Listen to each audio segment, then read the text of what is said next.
Hey folks, this is Kalani. We're going to be talking about the new raid lockouts and how they work, so get rid of a little bit of confusion there hopefully. I've stumbled upon a few people who don't fully understand how it works myself, and then also look at how you can farm the same boss repeatedly for whatever loot you desire. If there's that special trinket or that ring which has been eluding you, you can happily farm to your heart's content. So, raid lockouts, first and foremost, are now on an individual lock basis. So, normal is different from heroic, is different from mythic. But normal and heroic are loot locked. So, essentially, they work how flex worked, in that you could repeat the boss as many times as you want, you just wouldn't get credit for loot, basically, which, shouldn't be anything new to people. But that does mean that for both normal and heroic in Siege of Orgrimmar, you could happily go kill Garrosh first. You could kill Garrosh and then kill Spoils and then kill Thok and then mosey on over to Paragons and basically kill them in whatever order you want. But the issue here is that you cannot create a raid for a boss you've already killed, unless the boss you've killed is beyond a boss you haven't.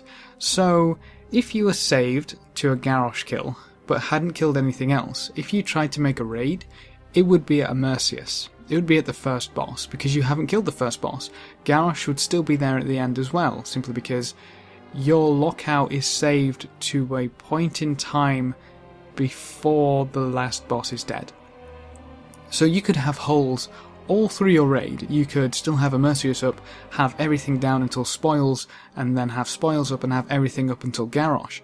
And the entire raid would still be there, simply because a Mercius is still there and a Mercius is the first boss. But, on the other hand, if you have just a Mercius and just Garrosh, and then you go inside, kill a Mercius, have everybody go outside, reset the instance, and go back in, you'll be at Garrosh. Simply because your lock would then be complete until Garrosh.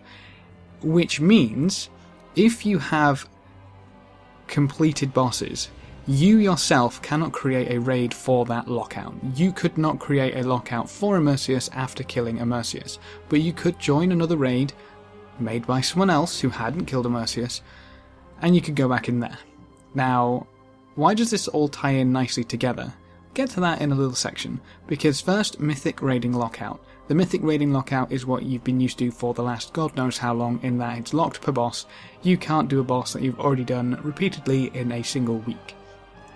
And you also cannot go help people do theirs. So if you killed a Mercius on Mythic, you cannot go into any raid which is on a Mercius on Mythic. That's pretty much standard, that's how it's been for the longest time. So let's get back to how things work nicely for us in the new loot lock basis. So, for example, say that I want to repeatedly kill Garrosh, because Garrosh drops some shiny loot, I want my tier tokens maybe, or something else I can bonus roll on. Now that's the key here, you need to be able to get it from a bonus roll. So I go through on my lockout and kill Garrosh. That's it, my lockout's done, I can't create a raid for Siege of Orgrimmar.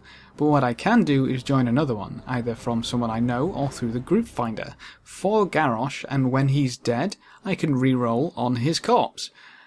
Then I can do it again, and again, and again. As long as you have Warforged Shields right now, you can repeatedly re-roll on normal and heroic bosses.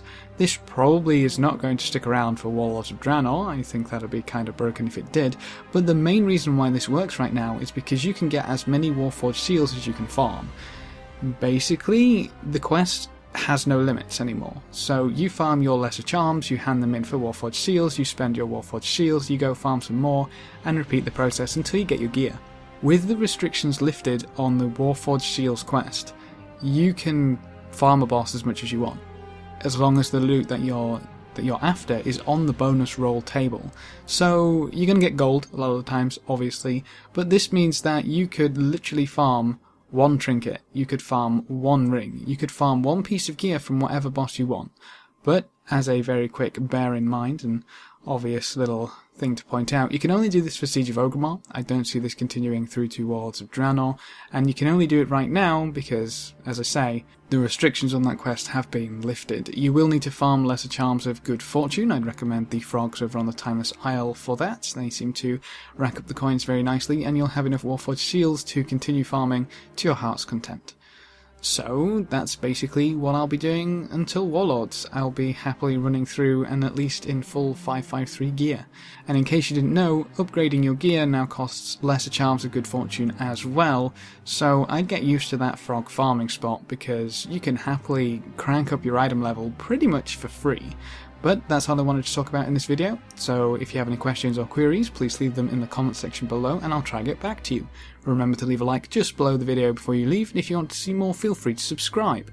But apart from that, thanks for watching folks, good luck and have fun, and as always, I will see you next time.